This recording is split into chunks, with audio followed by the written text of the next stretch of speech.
چیز بنائیں جس میں احساس پروگرام پاکستان کی تاریخ کا سب سے بڑا پروگرام ہے. ان حالات کے اندر بھی جب ہم پیسہ خرچ کر رہے ہیں کہ نچلے طبقے کی مدد کریں اوپر آنے کے لیے، لیکن اس سب کے لیے ویلتھ کریشن کی ضرورت ہے. جب تک ہماری ملک کی دولت نہیں بڑھے گی ہم غربت لوگوں کو نہیں نکال سکتے. جو چائنا نے بھی یہ کیا، انہوں نے ساتھ ساتھ انڈسٹریلائز کیا، اسپیشل اکنامک زونز ڈیولپ کیے، ایکسپورٹ زونز. باہر سے انہوں نے ساری دنیا سے انویسٹمنٹ اٹریکٹ کی ان زونز کے اندر. ادھر انہوں نے پھر پہلے باہر کی کمپنیز یہاں کے انویسٹ کیا، پھر چائنیز کمپنی اوپر آنی شروع ہو گئی.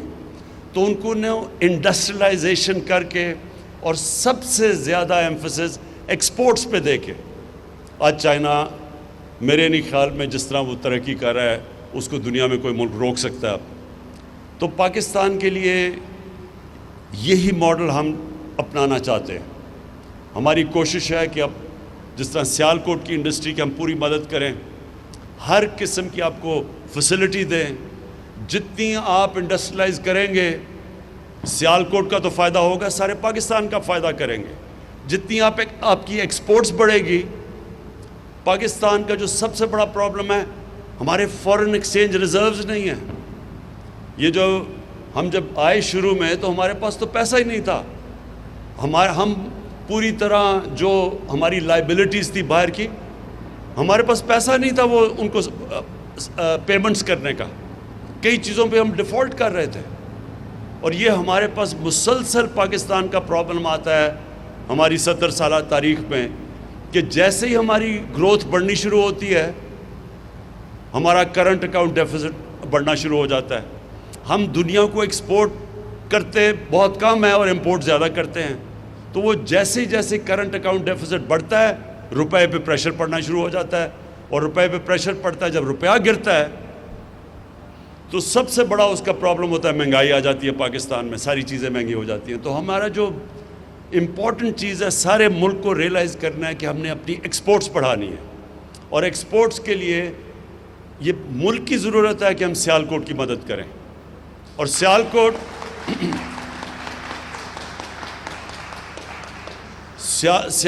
میں اور یہ جو ساری ٹرائنگل ہے، گجرانوالہ، گجرات، وزیر آباد، سیالکوٹ، یہ سارا جو علاقہ ہے یہ ایک تو ایکسپورٹس کے لیے ہمارے لیے سب سے بہترین علاقہ ہے جس کی اگر ہم مدد کریں.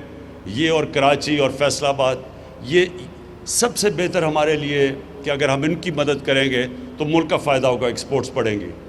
اور دوسری چیز کہ اسمال اور میڈیم انڈسٹری سب سے زیادہ روزگار دیتی ہے ملک میں. ہمارا یہ بھی بہت بڑا مسئلہ ہے. ہمارے پاس ایک نوجوان آبادی ہے اور ہمیں مسلسل ان کے لیے نوکریاں کریٹ کرنی ہیں. اور وہ نوکریاں انڈسٹری سے ہوتی ہیں اور خاص طور پہ اسمال اور میڈیم انڈسٹری. اس کے لیے میں آپ کو صرف یہ آج بتا دوں کہ حماد اظہر اس کو ہیڈ کر رہے ہیں. اور اب میں پرائم منسٹر آفس کے نیچے ہماری اب پوری کوشش ہے کہ جو مشکلات، رکاوٹیں اسمال اور میڈیم انڈسٹری کو ہیں وہ اب پرائم منسٹر کا آفس اور اس کے نیچے یہ حماد پوری ٹاسک فورس پوری کوشش یہ ہے کہ اب ہم رکاوٹیں ان کی دور کریں، آسانیاں پیدا کریں اپنے اسمال اور میڈیم انڈسٹری کے لیے.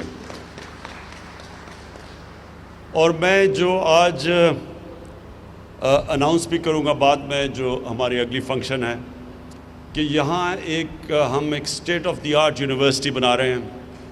ایک ہم نے بنائی تھی جو ہماری گورنمنٹ کی، یہ پختونخوا میں جب ہماری گورنمنٹ تھی، بہت بڑی اچیومنٹ ہے. ہری پور میں ہم نے ایک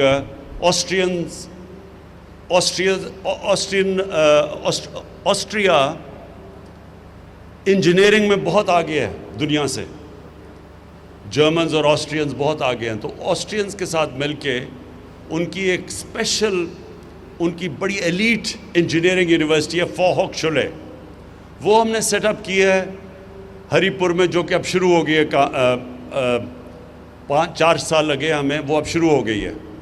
اور اس کے اندر اپلائیڈ سائنسز اور انجینئرنگ وہ ایک ایسا سینٹر بنا ہے جو انٹرنیشنل لیول کا، جو ہمیں شدید ضرورت ہے اس ملک میں انجینئرز پروڈیوس کرنے کی، quality I T professionals, artificial intelligence, یہ نئی جو ٹیکنالوجیز آ رہی ہیں، تو ٹیکنالوجی کے اوپر بیس وہ جو ہری پور میں یونیورسٹی ہے اسی کی طرح کی یونیورسٹی اب ہم ریپلیکیٹ کر رہے ہیں انشاءاللہ یہاں سیالکوٹ کے اندر، اور وہ آپ کی سارا جو یہ انڈسٹریلائزیشن کی مدد کرے گی، یہ کوالٹی انٹرنیشنل سٹینڈرڈ کی اپلائیڈ سائنسز اور انجینئرنگ کی یونیورسٹی اور ٹیکنالوجی کی یونیورسٹی۔ تو آخر میں صرف آپ کو ایک چیز اشور کرنا چاہتا ہوں، یہ جو میں آپ کے پاس آیا ہوں اور آپ کو کہہ رہا ہوں کہ پوری طرح اپنی انڈسٹری کی ہم مدد کریں گے، اور سیالکوٹ کی وہ بزنس کمیونٹی جس میں وائبرنسی ایسی ہے کہ وہ اپنی سڑکیں بھی بنا لیتے ہیں، اپنے ایئرپورٹ بھی، اب اپنی ایئر لائن بھی بنا لی ہے، ان کی اب ہم آپ کی پوری طرح مدد کریں گے، ہر طرح آپ کی مدد ہوگی کانسٹنٹلی آپ سے۔ ابھی میں نے 2 ہفتے کے بعد آپ سے مل رہا ہوں، اس سے پہلے آپ نے حماد کو اور رزاق داؤد کو بتانا ہے کہ کیا کیا آپ کے ایشوز ہیں، وہ ہم آپ کو جو میرے سے میٹنگ ہوگی انشاءاللہ اس میٹنگ میں بیٹھ کے سارے آپ کے ایشوز جو ایف بی آر سے ہیں، جو اسٹیٹ بینک آف پاکستان سے ہیں، جو یوٹیلیٹی کمپنی سے ہیں، وہ سارے انشاءاللہ ایک ہی وقت پہ ہم بیٹھ کے آپ کے سارے ایشوز حل کریں گے۔